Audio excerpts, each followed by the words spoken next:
Vikings fans, you are listening to the Purple People podcast. We only got two of us here today. We got Kyle West, that's me. I got Adam Carlson. That's me. Kyle Smith had to return to his home planet, but he will be back next week. I hope. He's having a very hard week this week, and he was unable to make it for tonight's recording. But he hopefully will return next week for us to talk about Vikings football. We'll make sure that he has double the bold statement for everyone. That's right, an extra bold statement. He's going to blow you guys right out of the water. Extra bold and extra spicy. That's right. Caliente. Yeah. But this is episode number 151 of the Purple People podcast. This one is titled Party Fowler. We'll discuss why it's got that title in a little bit, but as usual, the quick hits. I love the quick hits. Last week we talked about the fifth-year option, how we thought that Harrison Smith's was going to be picked up and Matt Khalil's wasn't. Well, guess what? We were wrong. Weird, right? We're half wrong. So, they did end up picking up Matt Khalil's fifth-year option, which surprises me a bit, because fifth-year options are guaranteed because they're guaranteed due to injury. Now, Matt Khalil's knee injury is apparently more serious than a lot of us thought. Mm-hmm. He's gone and had some surgeries. He's been having that experimental platelet transfusion surgery and transfusion to try to just get everything back to used to feel. And I'm not sure what the current status of his knees are. He has said that he feels the best he has felt since his rookie season. Which is great, because his rookie season, he was a bit of a monster. He looked every bit of the player as that we had hoped he would, and then, hey, apparently the guy had some knee problems, and as someone who also, my right knee sucks big time, and I could not imagine having that, probably worse, and trying to play professional football. I don't know if you've seen the video, I posted over on Vikings.com, Adam, and Mike Zimmer talks to the media, and Matt Khalil brings up, and Zimmer basically says how tough of a guy he is. You know, he played through this, he never missed a game, he only missed maybe 2 practices, and even then he didn't want to do it. And so you gotta look at, everything that is weighed upon him, and I think it gives me a little bit more of the benefit of the doubt for him, knowing that he's had these knee problems, as to saying, okay, at least I understand a little bit as to what was going on with him. Right, it puts a little bit into perspective of how upsetting and frustrated he was. You remember when he had that incident with the fan with the hat and all that stuff? I can understand it boiling over, because he doesn't want to be a bad player. No. You can get that impression from him totally. He is just having some serious knee problems and was fighting through it. Mm-hmm. And that criticism hit him at a time, probably, that just absolutely set him off. And I can see that happening. Yeah, some fans are dipshits and shouldn't do things. You shouldn't do things like that. Dip poops. No, in that situation, I think that's worthy. Fans you shouldn't do that to players to begin with. Not that it makes him knocking his hat off right, but I mean, you still got to remember that this has probably been Matt Khalil's dream for as long as he can remember, is to play in the NFL, and to get kind of sidelined a little bit by having knee injuries to not play to the level that you want to, that'd be incredibly tough, man. Yeah, definitely. Speaking of playing through injuries, one former Viking player will not be doing that anymore. Tight end John Carlson has retired from the NFL. Mm-hmm. Now, to most people are like, why are you talking about this? It's because I like John Carlson. I actually watched him play quite a bit. I liked when he played for the Vikings. I was at the game where he caught his touchdown for the Vikings, and I own his jersey, so that's me. He's a good guy. Unfortunate string of injuries, was able to retire at an early age. I mean, how many of us get to retire at age 30? I don't get to. Do you, Adam? I think Vikings fans would have embraced him a bit more if he hadn't have been signed to a huge contract. I think that contract was pretty much the death of him in Minnesota. We talk about dumb things that Rick Spielman has done, and there's a lot of people that like to bring up other stuff that I don't agree with. The contract that John Carlson was signed to is definitely one of the more boneheaded moves that Spielman did. I see what he was trying to go for, which is Yeah. exactly what I said when they signed him. But it's just too much. Yeah. Absolutely too much. All 10 of the Vikings draft picks are under contract already. Now that is moving fast. Remember back when draft picks used Oh, to actually have to loud. hold out into camp Mm-hmm. to try to work out a couple extra bucks, and now the CBA has that down to where negotiations are almost just streamlined, Yeah, and and teams can focus on football and planning for the season. those were situations that were not fun for the teams, for the players, for the fans. No one No, it's liked. benefited nobody. Yeah, no one liked having your number one pick hold out halfway into camp, maybe partially into the season for these outrageous contracts. The new CBA, the way it's set up, it's just like automatic. You get the players signed and done. It's over with. There's no drama. It's on to football. I love it. It is. It's great. I'm a big fan of it. Hmm. Now, what I'm not a big fan of is when Vikings players have to be let go. And following the draft and the period of unrestricted free agency for the undrafted free agents, 7 Vikings players were released. Jesse Samsel, Kane Coulter, Ryan Otten, Henry Josie, Austin Wentworth, Ahmad Dixon, and offensive tackle Antonio Tiny Richardson. Hmm. A couple of those names on there may be a little bit of a surprise. Ahmad Dixon has been a 2-time Viking, a guy that it looked like the Vikings really wanted to hold on to and try to develop. And considering the competition that's going on at the safety position, I was a little surprised that he was one of the ones to go. Hmm. Austin Wentworth saw game time last year. That's how much the offensive line struggled for the Vikings. That a player that they had to play actually start Austin Wentworth at one point, I believe. Yeah, And he they started one released game him for the the next team. year. Yep. So it's pretty amazing. But Antonio Tiny Richardson is the one on this list that had a lot of fans upset. Hmm.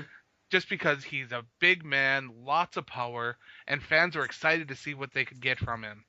Sadly, like I said on a couple shows ago, well, more than a couple maybe, knee injuries are absolutely serious. Yeah. Especially for an offensive tackle. When you're on that offensive line, you got to get low to win that center of gravity. Hmm. And when your knees just aren't cooperating, there's nothing you can do about it. And because of those kind of injuries, Antonio Tiny Richardson, after being released from the Vikings, decided to retire from the NFL for medical reasons. Hmm.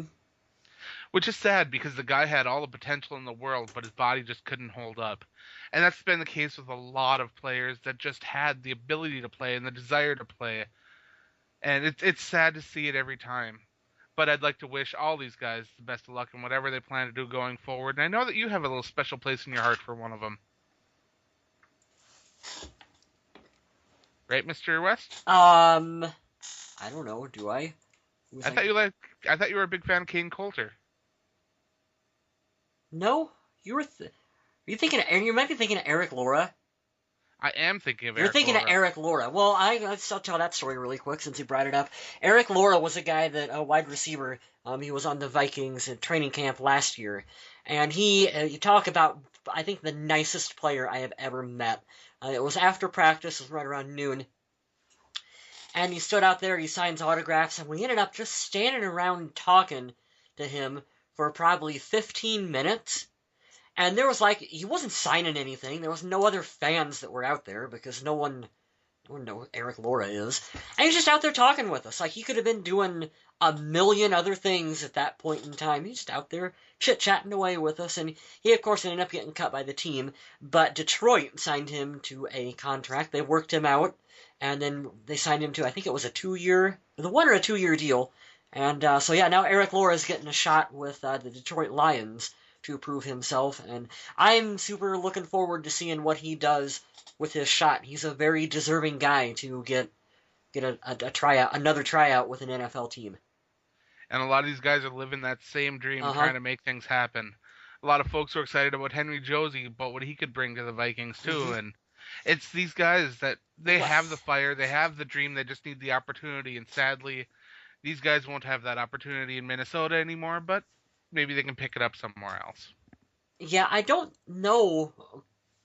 You hear, when a lot of people hear football players, you get this idea in your mind that's kind of created by the media, by the big name stars of the NFL, guys like, maybe Terrell Owens or whatever, and you get like the bad image of the football player that makes a lot of money and has a bad attitude Oh or yeah, they're all whatnot. divas. They're all divas. I don't think people realize how many super down-to-earth, just awesome guys there are that try out for NFL teams. Maybe like some of the guys that just got released by the Vikings that are really just down-to-earth. Honest to God, talking to Eric Laura was like if me or you would have been in that Vikings locker room, Adam, because we asked him, what's it like to see Adrian Peterson? And he was like, it is so amazing. He's like, I never even had a chance to talk to Adrian. They're on the same team. Didn't even get a chance to talk to Adrian. But he goes, just knowing that I'm in the same locker room as Adrian Peterson is like amazing and inspiring. And you hear that, and that's like, dude, that is exactly what I would think if I was in his situation. Yeah. Yeah. Absolutely. All right, so you were talking about players that are larger than life in the NFL, and one of those players is Tom Brady. Oh, yeah. There's been a lot of news recently about Brady and the Deflategate stuff and everything. And Brady got a 4-game suspension, and the Patriots lost a first and a fourth-round draft pick. But former Vikings defensive lineman Chris Dolman came out and said that Tom Brady and Bill Belichick shouldn't be first-ballot Hall of Famers. Now, I understand that all the drama surrounding them, the Spygate, the Deflategate, dancing with Uggs on, and all that stuff. But you can't really penalize them too much because of what they have accomplished. Now, what does stink is that so many of their accomplishments may have been tainted by these awful, awful things that were bending and shifting the rules around in the NFL, or just plain breaking them, I guess, and not being truthful about it and all that stuff. But I think that at the end of the day, when all is said and done and the dust settles, people will still view Brady and Belichick as two of the best in the NFL. I mean, they'll have to pay their dues back to the NFL, sure, but I don't see it as being that big of a deal. I know we're a Vikings show, so we'll keep it brief on this, but it's a very hot topic right now, and it's fun to comment on a little bit. Tom Brady will be a first ballot Hall of Fame quarterback. Like, this is just like a thing that's going on right now, and I know it's a big thing to a lot of people, but ultimately, he's still Tom Brady. Right? Yeah. I mean, you look at the modern era quarterbacks, and it is Peyton Manning, Tom Brady, Drew Brees. I mean, this doesn't change that. And Aaron Rodgers will be there too. Oh yeah, totally. Too, but you could argue that Aaron Rodgers is already in that upper. Well, I don't like to include him with the older players because Aaron Rodgers still has so much football ahead of him. Mm-hmm. Totally. And that's the only reason why I've got it separate. But I wanted to include him for listeners because I don't want people to think that, oh, we're a Viking show, so we're going to hate on everything Packers. No, we understand how good he is. Now, Aaron Rodgers is a fantastic quarterback. I mean, you can. I hate Green Bay, and I hate Aaron Rodgers when he acts cocky to me when he's out there talking crap about the Vikings or whatever, and I don't like that. But his play as a quarterback, he is one of the top 2 or 3 in the league. Absolutely. Mm-hmm. So our next quick hit. Ugh. Teddy Bridgewater took a young lady named Ashley Davis to the Louisville prom of Ashley Davis from the Christian Academy of Louisville. Now this happened because Teddy Bridgewater was in touch with her parents, and he's a down-to-earth guy, likes to keep things back home. And the parents messaged him through an email and on social media and asked him if he'd like to take their daughter to the prom, and he agreed. There's some pictures of the event if you want to Google them and whatnot.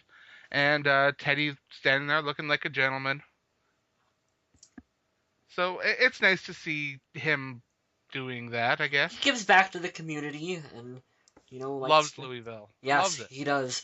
And I believe he said, it was funny how he worded it when he goes, I ran it past my publicist or agent or something like that. I thought it was kind of funny the way he worded that. And it's like, It's like, is this okay? like is this legal? Can I do this? And they're like, yes.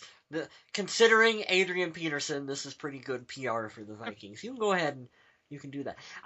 I'm not for sure, based on how they said it, if he actually went in to the prom. They said that he escorted Ashley Davis to the prom. Right, that's why I said took her to the prom. I don't know if he. I don't know danced if he her or that would be sipped some of the punch. wouldn't that be really awkward if he because I'm thinking back to like my awkward senior proms and stuff, and I don't know if you could imagine being the quarterback for the Minnesota Vikings and standing around with some high school kids. I don't know. Well, And plus, I don't know. I'll be honest, I don't know if it was a high school prom or not. Was it high school? Was it college? I don't know. Let's move on to the next topic. With a bunch of kids, I'm not sure. Either way, the last quick hit is that the Vikings signed former University of Minnesota wide receiver Isaac Fruchty, which it took us a while to try to figure out how to pronounce that last name. We went back and forth on it, and we're going with Fruchty. We kind of made that up. I'm sure there will be like 18 people who will correct us on how wrong that we just pronounced that. All I know is that where I live in Upper Michigan, that would be Fruchty. I'm gonna roll with what Adam says on that one. But we are definitely open to learning the correct pronunciation, so Yeah. help us out if you know. What is your interpretation? And the rookie minicamp opened, which is fun. That's our first real look at all these sign players. Of football. It is. It's good to see these guys with helmets and pads on and out there doing their thing. We got to see some of the first-round draft picks from the NFL. And Minnesota Vikings cornerback Trey Waynes is already just taking a bit of that camp by storm. I know that a lot of the coaches have said that he is one of the smartest players and he's picking up on all the schemes and the little things are just coming along nicely. It's an exciting thing to hear about Trey Waynes. Mm-hmm. And Eric Kendricks is already getting worked out at the middle linebacker position like a lot of folks were hoping he would be.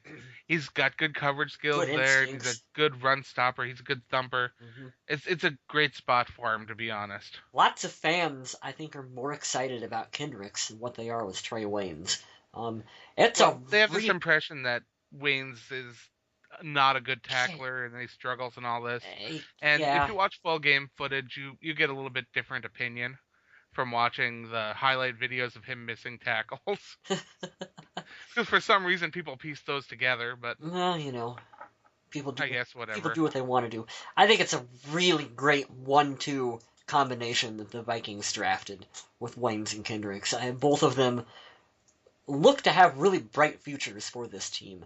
And then we've seen T.J. Clemmings got some action at the guard position. Although I do believe that they've been working him out at both guard and tackle. Yeah, they have. They've been moving him inside, outside. But seeing him play at guard is interesting because of that hole that's currently there that was left by...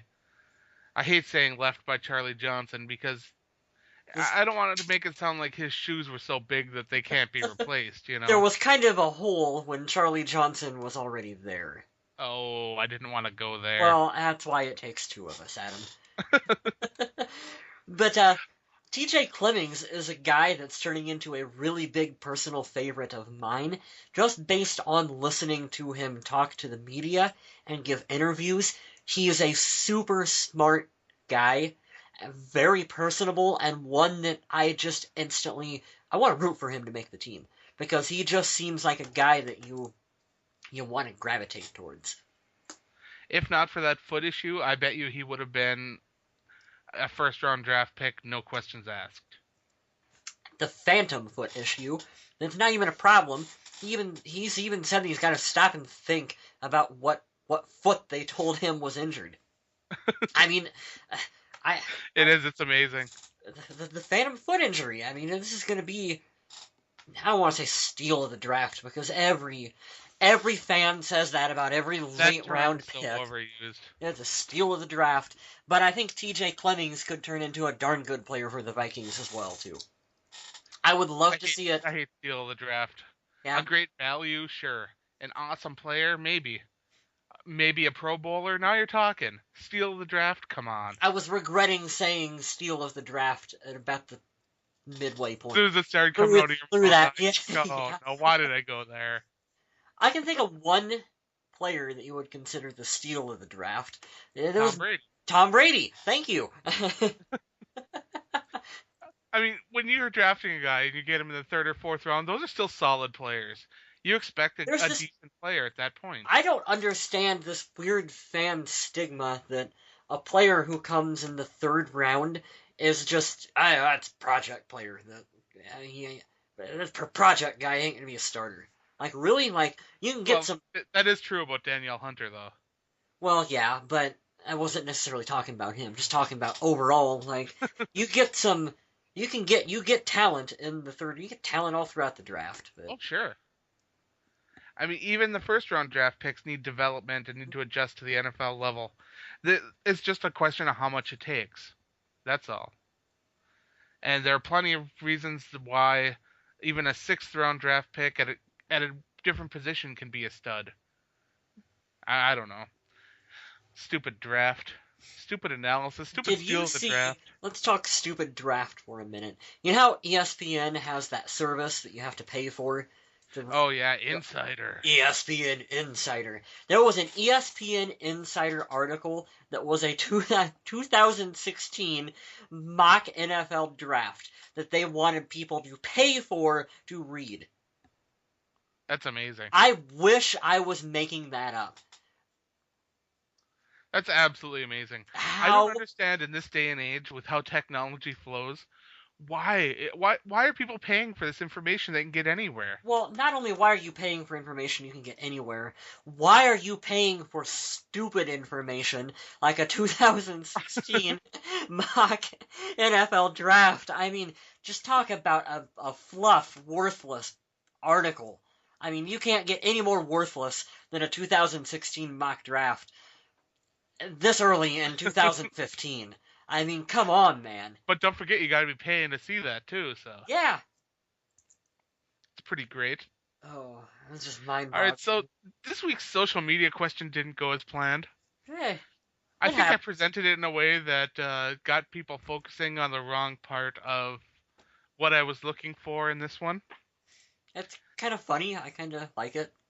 So I wanted to ask people if they thought there was such a thing as an unlucky team, or if teams always usually got what they deserved. Look, it's I, Cleveland. and I wanted I mean, it's perfectly honest here. It's I Cleveland. brought up this question by talking about the injury to Jacksonville's Dante Fowler, how he's going to be out for the season, and how Jacksonville is a team that's always struggling, and how some people could consider them to be an unlucky team. Well, instead, in the comments of our question, we got people wishing him the best and people talking about how the Jaguars are bums and made a bad pick. But we did get one guy that actually answered the question that was posed. Well, let's read his. Or you can read his, Adam. Parker Nakin said, "Yes, I do believe in snake-bitten teams, as we cheer for possibly one of the worst, at least top 5. Taking a quick look at our history shows that we are one of them. The '09 bounty, the '98 missed field goal, 4 Super Bowl losses, etc. But hey, at least being a Vikings fan is entertaining, right? It's a roller coaster of emotions." And I Oh, replied to him, "It sure has been. Sadly, it's a roller coaster that never quite made it all the way to the top." no. Thanks for the comment. Now I'm depressed.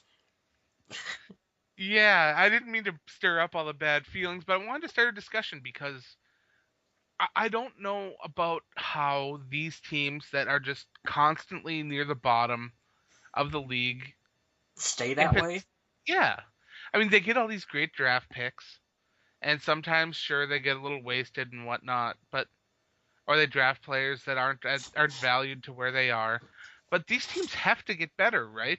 And the Vikings have had a couple seasons here, 3 wins, 5 wins, whatever. They, But they're never they tend to absolutely, bounce back. yeah, they never circle the toilet for too long. They're always right back up in that at least 6 win area for a little while. Hmm. And I don't understand how a team like Jacksonville, who has had so many draft picks, can, I don't know, still be in a position where they aren't contending.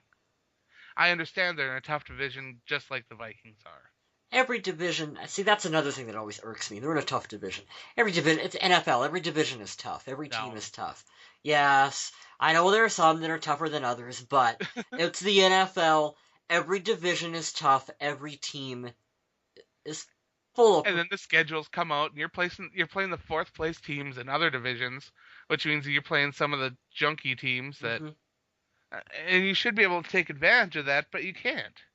I as much as I think the Vikings are an unlucky team in the past, I don't know. I don't know why, but I've got that good feeling that things are turning around for Minnesota, and that snake bite that they had isn't quite there as much anymore. Mhm. I haven't had a good positive feeling about this team in a while, so to me it feels good, and I know a lot of people criticize my positivity on the Viking Age blog, Ah, boo, that guy. but I don't know. When I'm feeling good about something, I want to spread the good feeling. Mhm. So next week I'll submit the question in a much more straightforward manner, and hopefully we'll get a lot more responses. But yeah, it didn't quite go very well this week. This is where we would usually have Kyle Smith's bold statement, but instead we're gonna go to a Kyle West knock knock joke. Uh-oh. I can. Hey, Adam. A What's up? skeleton walks into a bar. Oh, all right, go ahead. Skeleton walks into a bar. He orders a beer and a mop. Nice. Yeah, there you Yeah, go. he's gonna have to, because he's gonna clean that up. Exactly. That that's what I went to off the top of my head. All right. On that note, I think we should probably call her good, right? I don't know if there's anything that we can possibly say that would top that. Yeah, we aren't gonna get better than that. We could So say there's on an that Uncle note, Buck TV show coming out. that's true. That is true. I And I just learned that about half an hour ago, and it made me so sad. I know as soon as we're done recording, you're gonna hop on and you're gonna watch that video of Uncle Buck TV show, right, Adam?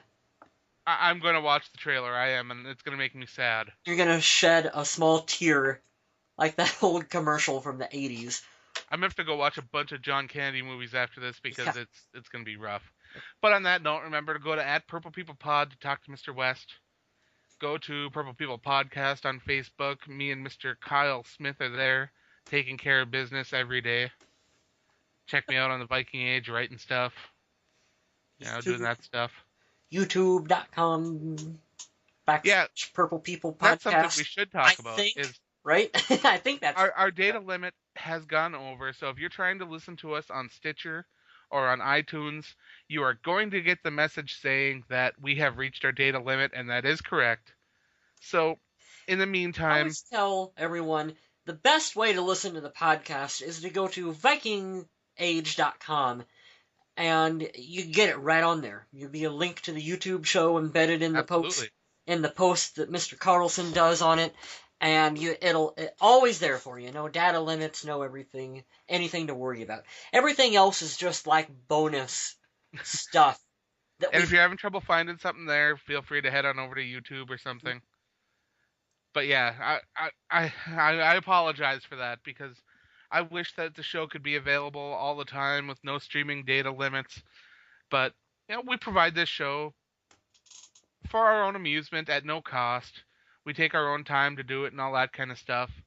And I don't know, maybe if things get a little more popular and stuff, maybe we'll start being able to afford a little bit better of a deal, being able to have more data and doing more contests and stuff like that. But for right now, we're still stuck at the point where,